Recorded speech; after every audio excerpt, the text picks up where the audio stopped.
Hello friends, कैसे हैं आप सभी।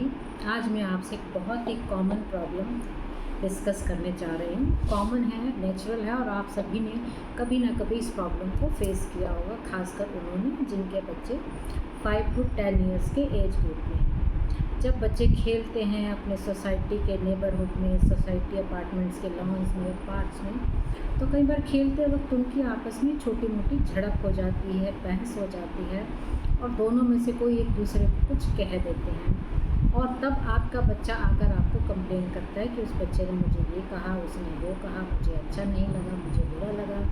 आप चलिए और चलकर उसको समझाइए।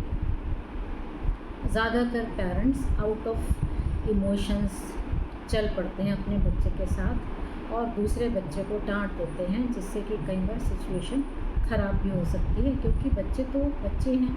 आज लड़ेंगे, कल आपको हफ्ते 10 दिन के बाद खेलते हुए भी साथ में मिलेंगे। लेकिन एल्डर्स के बीच में, उन दोनों के पेरेंट्स के बीच में जो मिसअंडरस्टैंडिंग डेवलप हो जाती है, क्रिएट हो जाती है एक बार, वो शायद फिर लाइफ लॉन्ग भी कई बार हो जाती है और कई बार उसको डिफ्यूज़ करने में आपको बहुत एफर्ट्स करने पड़ सकते हैं। तो इसलिए जब भी ऐसी सिचुएशन आपके सामने आए, पहले तो आपने खुद को इमोशनली बैलेंस करना है।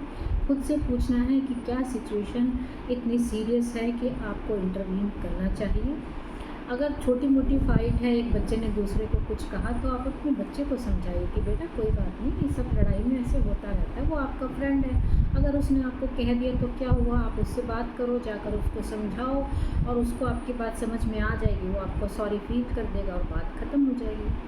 लेकिन फिर भी अगर आपका बच्चा इंसिस्ट करता है कि नहीं आप चलिए मेरे साथ बात करिए, तो पहले आपको खुद को काम डाउन करना है। वहाँ जाने से पहले पार्क में या जो भी जहाँ पर भी लोग खेल रहे थे, इसके लिए आप रिवर्स काउंटिंग कर सकते हैं, 10 to 1 या 1 to 10 काउंटिंग कर लीजिए या एक गिलास पानी का पी लीजिए, जिससे कि आप जब वहाँ जाएँ बात करने के लिए तो आप परफेक्टली एक काम स्टेट ऑफ माइंड में हैं। वहाँ जाकर आपने क्या करना है, आपने दोनों बच्चों को समझाना है, अपने बच्चे को भी समझाना है और दूसरे को भी, ताकि दूसरे बच्चे को ये मैसेज जाए कि आप न्यूट्रल हैं, फेयर हैं, इम्पार्शियल हैं और आप सिर्फ उसकी गलती नहीं बता रही हैं या नहीं देख रहे हैं। तब वो आपकी बात को सुनेगा भी, समझेगा भी, मानेगा भी और आपके बच्चे को भी ये एहसास होगा कि आप उसकी मदर हैं। तो you can not take her for granted कि आपकी मदर हैं, तो वो जाकर दूसरे बच्चे को डांटेंगी या उसकी ही गलती बताएंगी।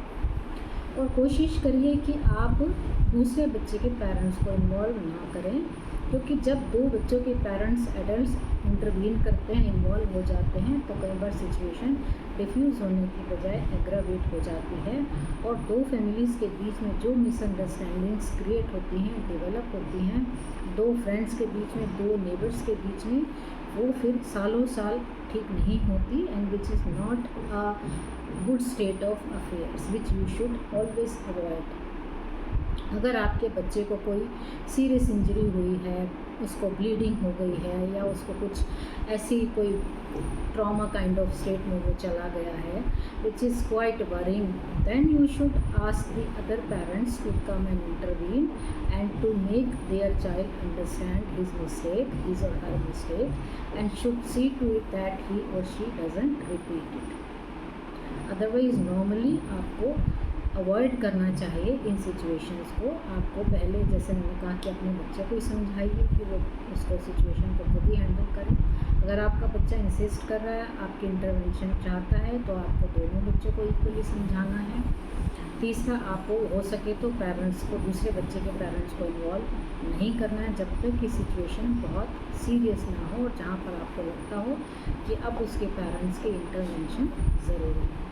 तो इस तरह से इन सिचुएशंस को आप हैंडल कर सकते हैं, जो देखने में तो काफ़ी नेचुरल दिखाई देती हैं, लेकिन कई बार ये आपको सीरियस प्रॉब्लम्स में भी डाल सकती हैं अगर आप थोड़ी सी भी इमेच्योरिटी दिखाते हैं इनको हैंडल करने में। Hope you agree with me. Thank you. God bless.